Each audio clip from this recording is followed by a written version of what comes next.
Hello and welcome to this session on NSE MF Invest 2.0. My name is Sriram Krishnan, and with me today is my colleague Omkeshwar Singh. And we're here to talk to you about NSE MF 2.0. What did we aim to achieve by launching the second version of this platform for mutual fund distributors and brokers? And what have we achieved so far? And what's in the pipeline?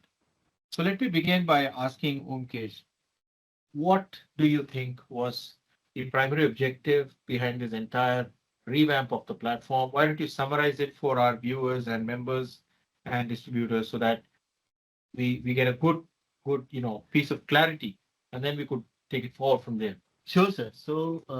Basically, sir, the mutual fund on exchange infrastructure was started for SEBI banded in 2009. And when it was started, it was only for the stockbrokers in demat mode only.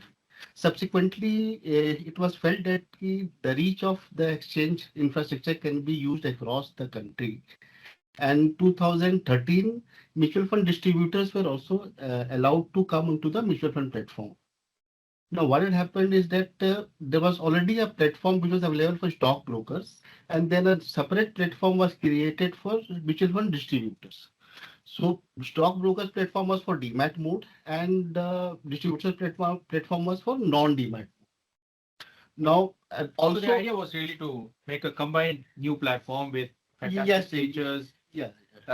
What could be enhanced from the previous two platforms we have tried to enhance? Is that a fair summary?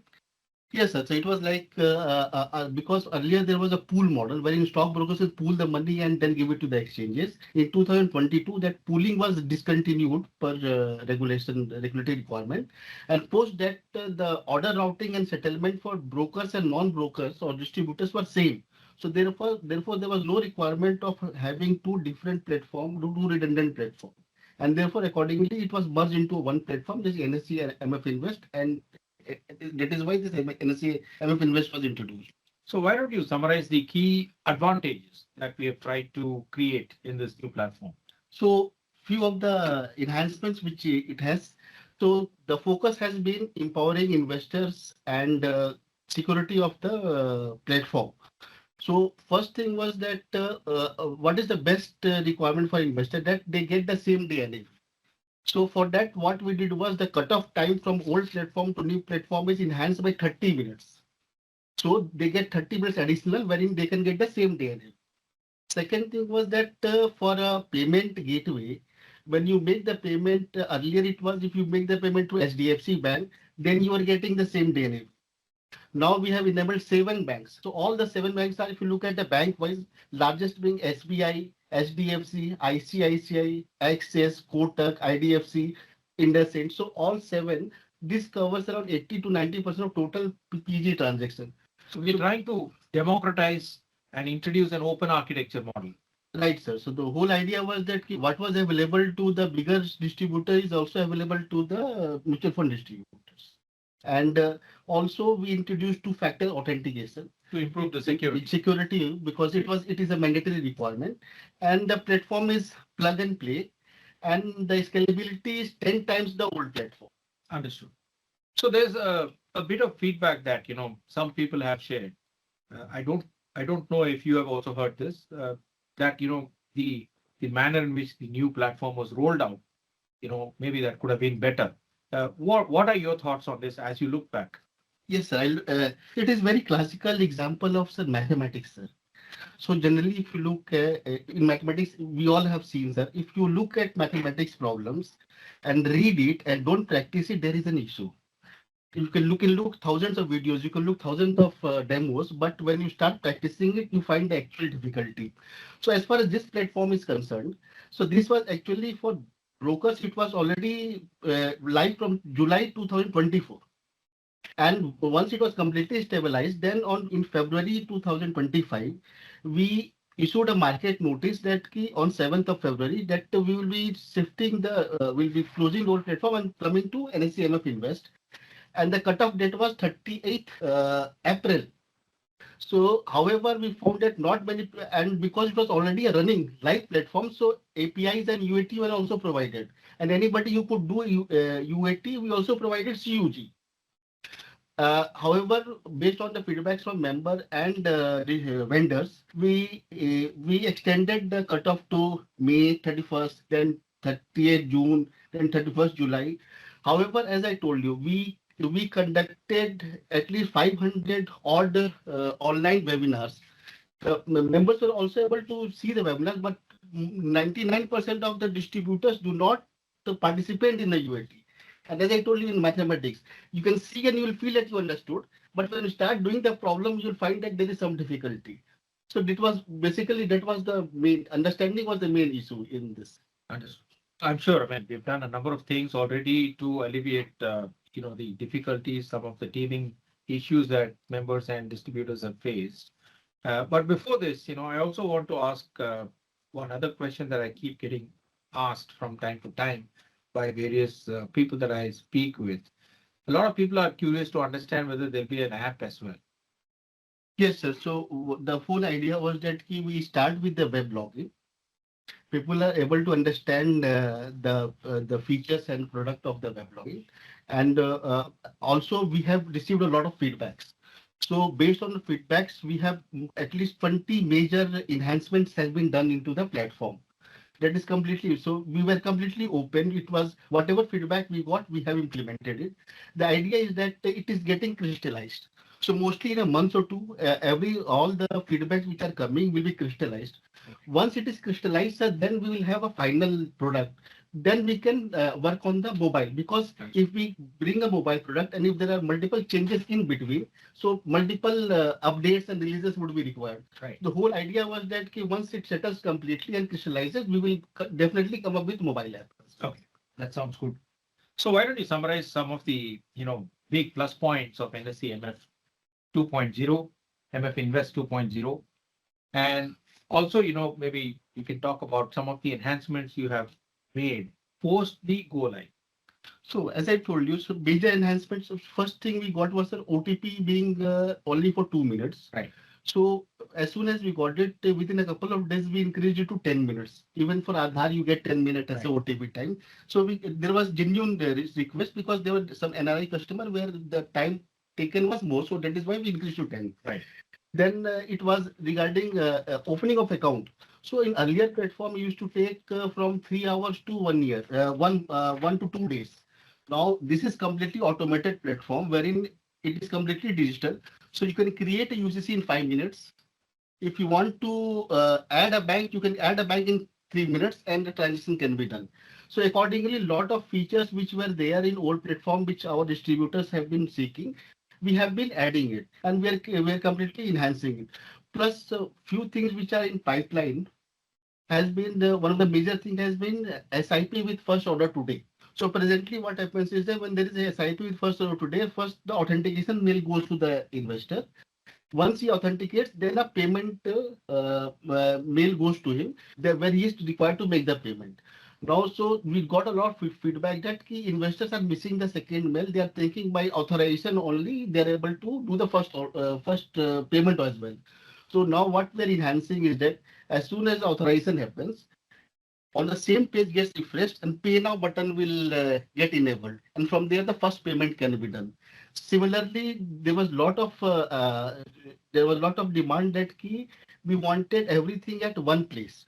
So all everything related to UCC will be available in one report only, and there is another report where all transaction related report will be available at one go. So one report will carry everything. So presently they are required to refer to multiple reports, right, to get the complete picture. Now they will have one report where they can see everything about the UCC and authorization, and the second report will be where they can see everything about the transaction. So this and apart from that, we will also be introducing UPI auto pay after in addition to e-mandate and NACH. Okay. So the other thing that people want to know is what are the other improvements which are already in the pipeline, and when are these improvements going to go live?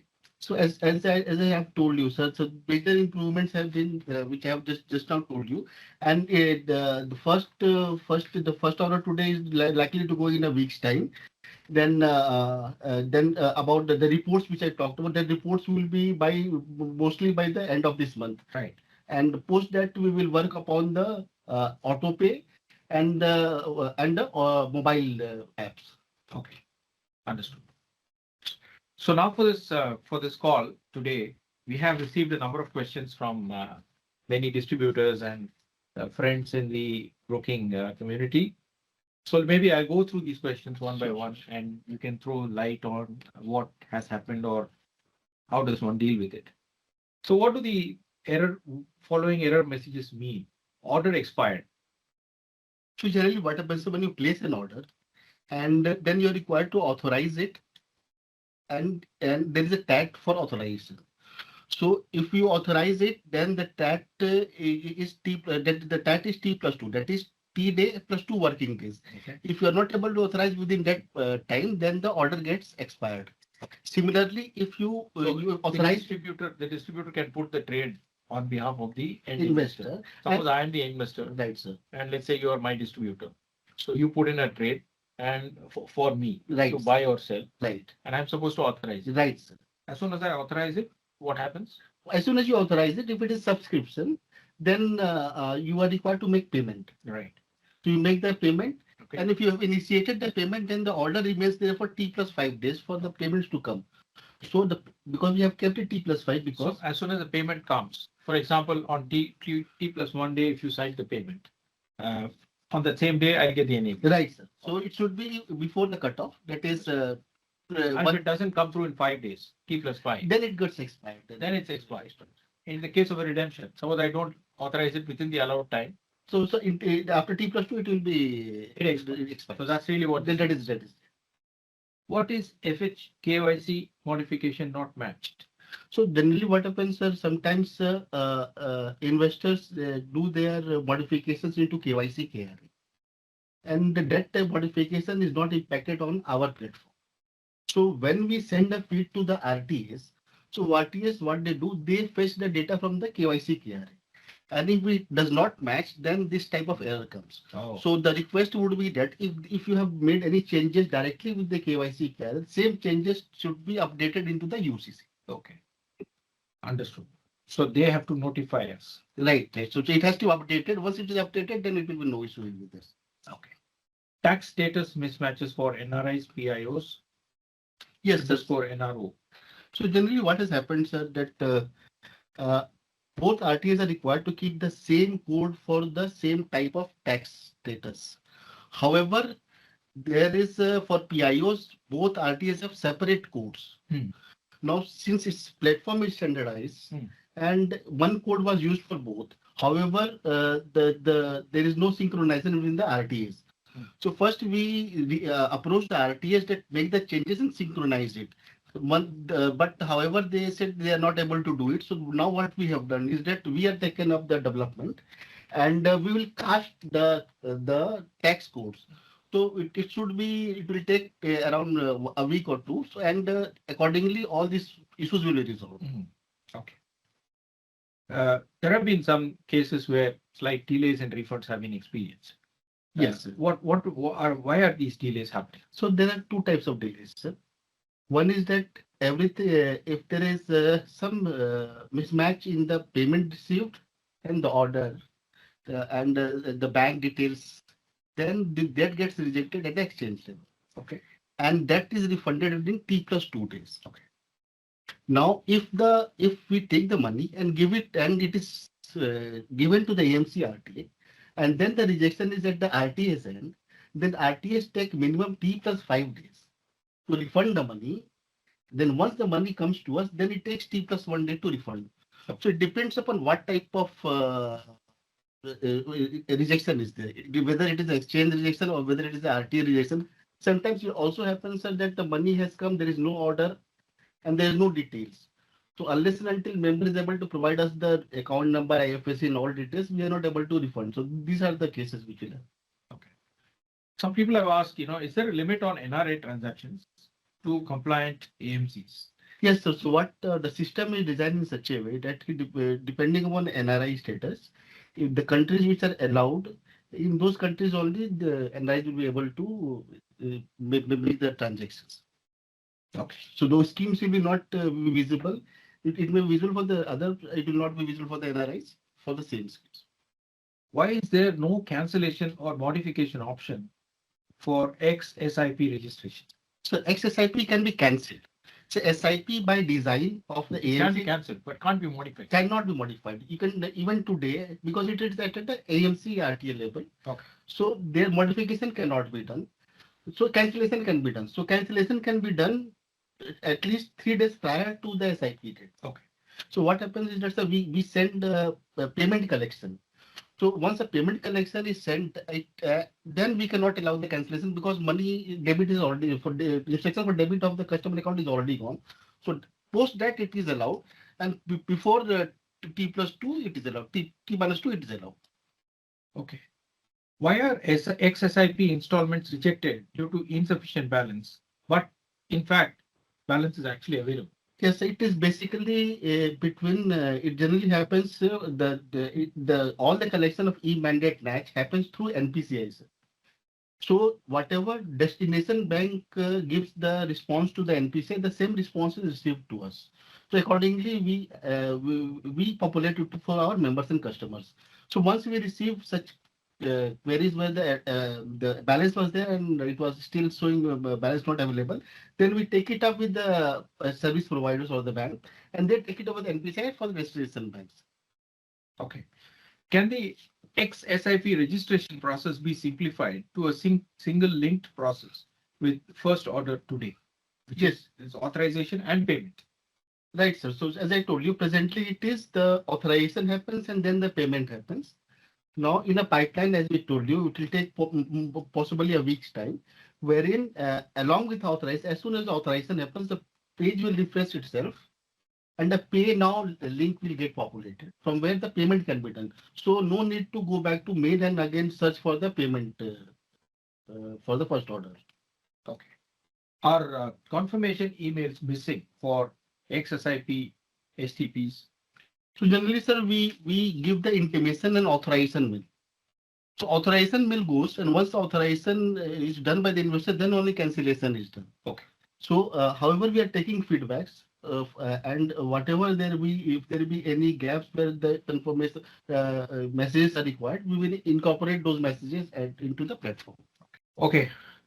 Moving on to the next one. The other question that I constantly keep getting is why are multiple emails received for cart orders?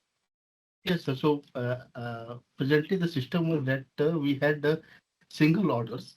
Now what we have done, we have introduced cart orders for everything. However, even though you get multiple emails, if you click on any of the link, you'll be able to see all the orders of the cart. So irrespective of which mail you are opening, you'll be able to see all the orders which are available in the cart. And we'll work upon making one single email for a cart. I think that will be a useful improvement, Right. and we should work towards that. Sure. Okay. Why are separate emails sent for OTPs and payment authorization? Yes, sir. So authorization is very different from payment. So that is why our first authorization has to happen and then only payment link can be initiated. The systems are designed in such a way that unless and until authorization happens, payment cannot be initiated. So that is why there are two separate things. And OTP being a regulatory requirement or two-factor requirement, it is a must. Okay. Why is the pause option limited to just 2 months? So presently the system is designed that you can pause any schemes for two times, because if you do more than two times, then per regulation, if it is three or more, then the SIP gets auto cancelled. One more thing is that there is there is also a AMC pause which is available. So we are working with the AMC. We are taking their masters wherein whatever pause which we are allowed by the AMC, then if it is more than 2 months, we will also enable those pauses. However, but it will be AMC specific or scheme specific. It will not be at a platform level. Okay. Why are there separate deductions for top-up SIPs? So, sir, the top up happens is if you're already having an existing SIP and you want to increase on that, then that is why there is there is a second SIP that gets done. And if you it remains there for 12, so whatever the frequency you check, 6 months or 12 months, and then again if you want to increase, then the top up one gets cancelled and another top up is created. So the whole idea is that it gives the flexibility wherein if you want to only cancel the top up, you can cancel. Otherwise, what will happen is that the parent and top up is clubbed at one go. If you want to cancel, then you have to cancel both the order. This gives the flexibility. And the other option available is that at the time of registering the SIP, if you choose a step up SIP, not top up, step up. So what it does it on a periodic basis, automatically the amount increases. In that case, only one SIP and only one debit will happen. Why are e-mandates rejected due to name mismatch or Aadhaar authentication not working? So basically, we are integrated through the banks or the payment aggregators, and it goes to NPCI page.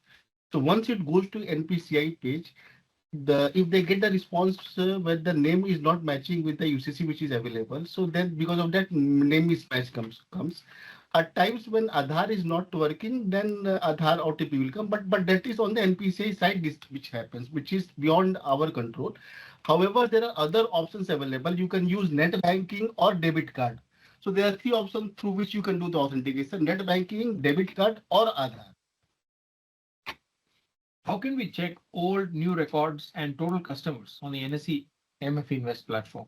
So when we migrated to the new platform on 22nd of August, so initially we had kept our old platform available till 15th of September, where you can go and download all the records, master which are available for reconciliation purpose. However, based on the feedback, what we have done is we have extended that till 31st December 2025. So any member who is wanting to download, take those logins are available. You will not be able to make transaction, but you'll be able to download all your masters and records. So through that, you'll be able to do the reconciliation. That is available. Okay. How can we address issues with multiple broker codes or family declarations not syncing, leading to duplicate registrations and transaction blocks? Yes, sir. So this was one of the differences between the old platform and the new platform. So in the old platform, when an investor was created, he was created at a platform level. Whereas in the new platform, that is NSE MF Invest, it is on a UCC basis. That is, member plus client is unique. Client itself is not unique across the platform. So that is, however, to overcome this challenge, we have advised all our members that they can coordinate with our NSA relationship manager, or on a weekly basis. We are doing this activity of uh, creating UCCs and mandates across all family ARNs. How do we plan to resolve issues with XSIP registrations and cancellations?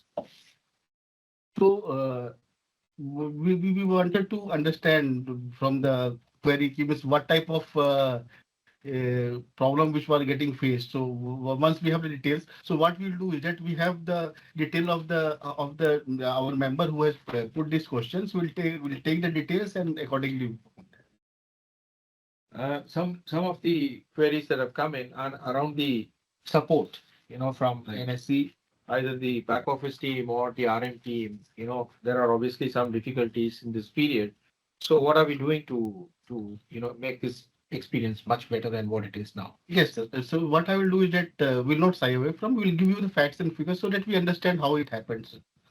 So generally, the old platform was there from 2015 and it was there for 2025. So it has grown gradually, and on a normal platform which is already available or an existing platform. So the number of queries and the requirement of the support was limited. It wasn't limited nature because it was daily routine queries. However, as I informed you, sir, that the platform was shifted from the old platform to the new platform. The new platform was not the replica of the old platform. It had completely different UI and UX, and that is why we had kept a gap of 6.5 months where we did a lot of webinars. And so suddenly when it was migrated on 22nd August, So we have close to around 27,000 distributors. And because UAT was not participated by most of them, so it was majorly not knowing what to do into the new platform. So what we had was we had around close to 25,000 queries. So it was impossible to cater at on a real time basis. Now what has happened is that we have cleared all the backlog. Going forward, it will be on a normal basis, and we will continue enhancing our team and our responses. Why are there repeated debits or hits after failures despite sufficient funds? And then there are bounce charges as well sometimes that are getting levied. Yes, as I informed you in the earlier below slide, this is the collection which happens to the NPCI. So there what happens is that the same needs to be taken up by the investor to the to its bank. If the balance is already available, why are they charging the bouncing charges? So it will be right, and whatever support is required from our side, so we will provide support through our service providers. Okay. Can client-wise consolidated transaction slips be provided instead of order-wise slips? So this was one of the requirements. So earlier this feature was not there. So in the 20 plus enhancements which we spoke about, so earlier there was no transaction slip at all. So what we had enabled is on a transaction basis, we have enabled the transaction slip. Now what we'll do is that we'll enhance it and make it on a client basis. So it's like a contact note or a complete detail of all the transaction done on a particular day, and that can be done. So it is we have taken the feedback and we'll do that. Okay, the one thing that I wanted to ask you was, I think it's important to share with all our viewers the details of volumes of transactions processed after we migrated to this new platform. Right? We migrated in the end of August, so we are now in the middle of November, roughly. So, third week of November, roughly. So, what is your sense? How many transactions have got processed? Is the volume going up, going down? What are the early indications? So, sir, I will give you facts and figures which are available, and the same is available on our site also, sir. So, if you compare the period, so we did from 25th of August to 24th of September, if we look at, we did around 94 lakh transactions. 94 lakh transactions. Same period from July to August, we did 81 lakhs.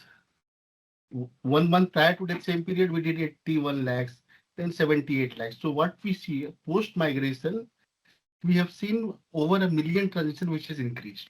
Now in the old platforms, the total number of IANs which were available was only 28 lakhs.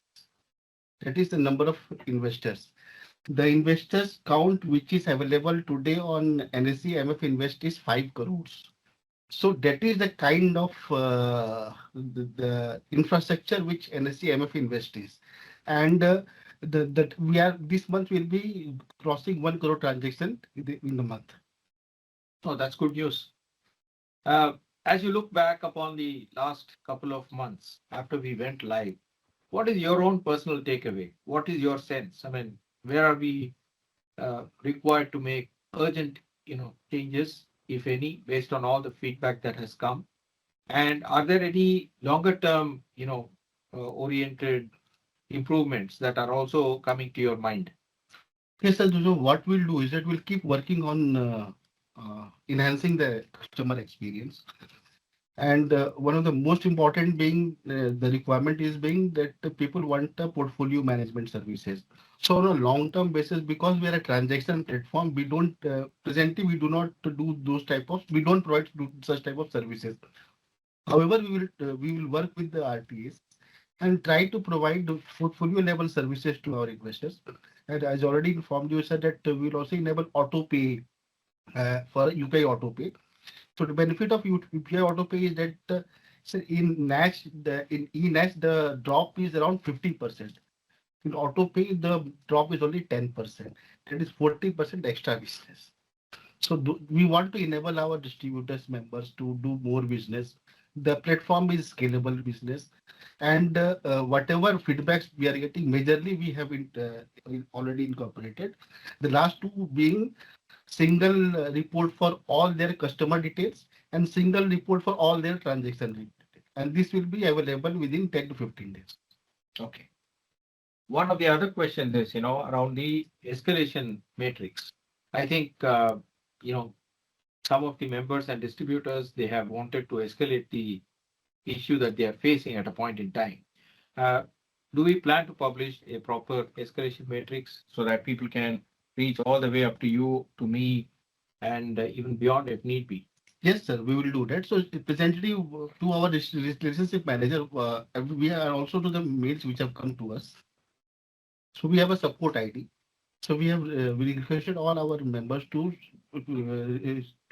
address to support@nseinvest.com because it keeps track. So tracking can happen. Sure. With a copy to your NSE RM and the NSE sales support. Once it is not done, then we have reasons. So like we have TRO, DRO, and CRO. That is Chennai region, the Kolkata region, and the Delhi region. So there we have escalation as Anand Chaturvedi and then myself. So we have sharing. So what we'll do, we'll publish it. And if it is region wise, we'll publish it and they can reach to me and to you and also to our MD, sir. What is the ongoing mode of communication as far as the progress on this platform is concerned? Do you think we'll come out with more such webinars where we share transparently what the improvements are and publish further pipeline of enhancements that is being worked upon? Sure, sir. We can do on. We can definitely do it on as much as possible. We'll take feedbacks and once it is implemented, we can come and give all these things. We can again take the feedbacks and whatever enhancement it can be done, we will keep doing it. Perfect. That sounds good. With this, I think we've addressed all the questions that we received this time for this open house webinar. Thank you so much for joining us for this episode. And please do watch out because we are going to come out with further episodes of NSE MF Invest 2.0. And we will continuously communicate with distributors and independent financial advisors and brokers. And we hope to make this platform a world-class experience for everybody. Thank you for bearing with us during some of these teething issues between the last week of August and now. But I am very, very confident that we are out of most of the difficulties and, the few small issues here and there. We are very, very confident of ironing them out very, very soon. And given that Omkesh has a list of improvements lined up already, plus very keen to receive further feedback for further improvements, I'm very confident of the way ahead. Thank you once again. Thank you.